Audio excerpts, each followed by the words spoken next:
Is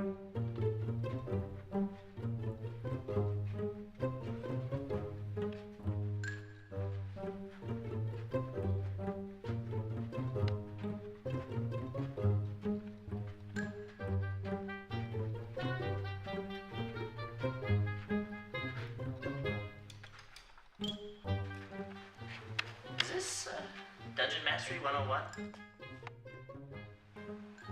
Yep.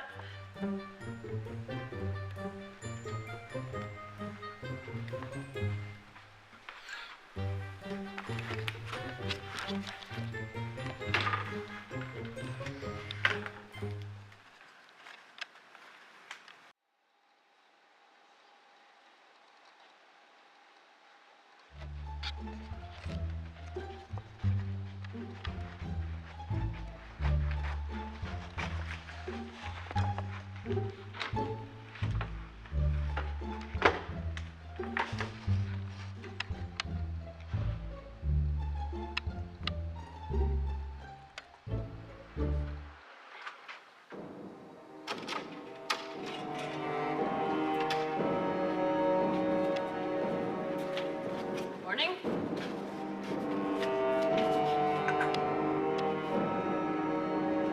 Sorry about that, I forgot I had the alarm. My name is Dr. Winifred Theopolis. Can everyone say that? Theopolis. Theopolis. Now, if that is too hard, you may just call me Winifred. And if that's too hard, just Fred, not Winnie.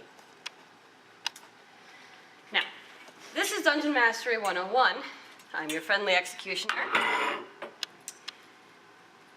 Now, how many of you are getting your Bachelor's of Arts in Dungeon Science? Fantastic. How many of you took this because you thought it would be easy? This class will prove you wrong. And what about you?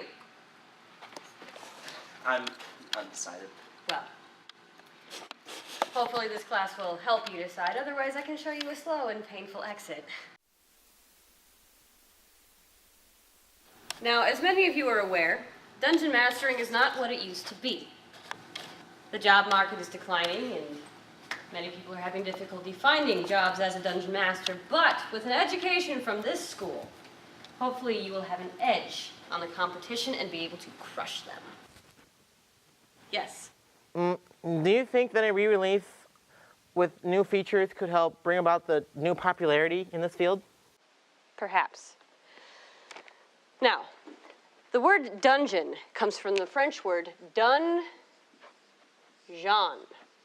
Not to be confused with the new movie by the kid who was in Third Rock from the Sun. The first English word is from the 14th century England, and it means underground castle keep.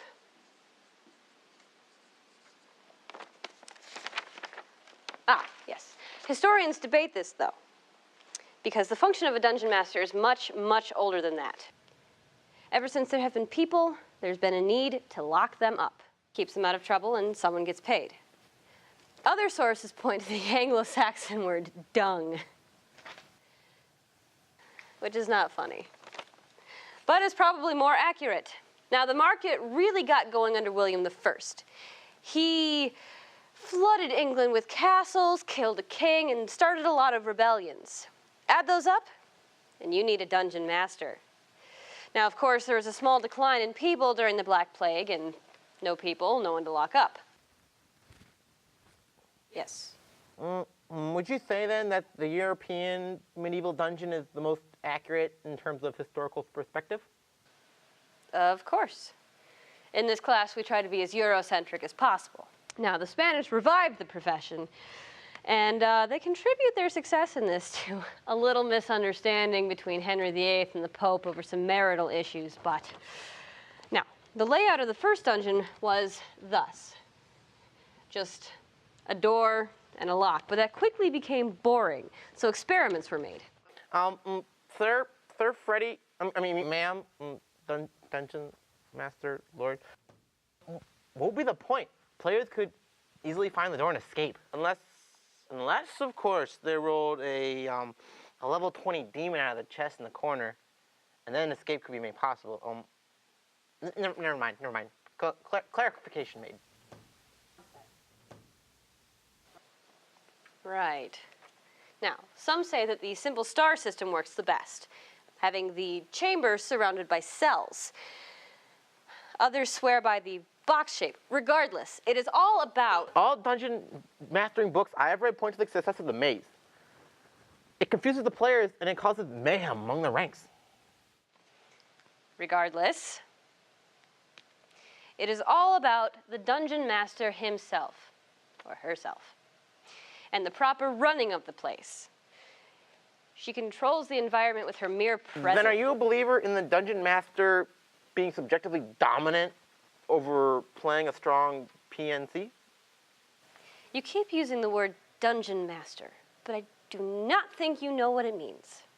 The dungeon master is God.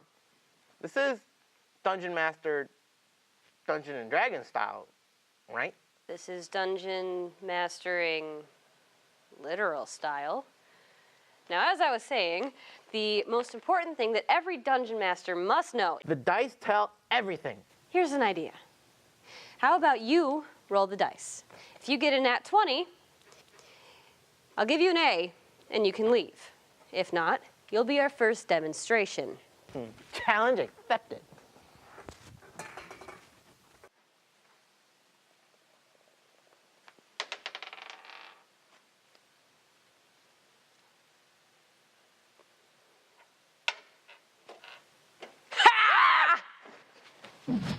So it's not Dungeons and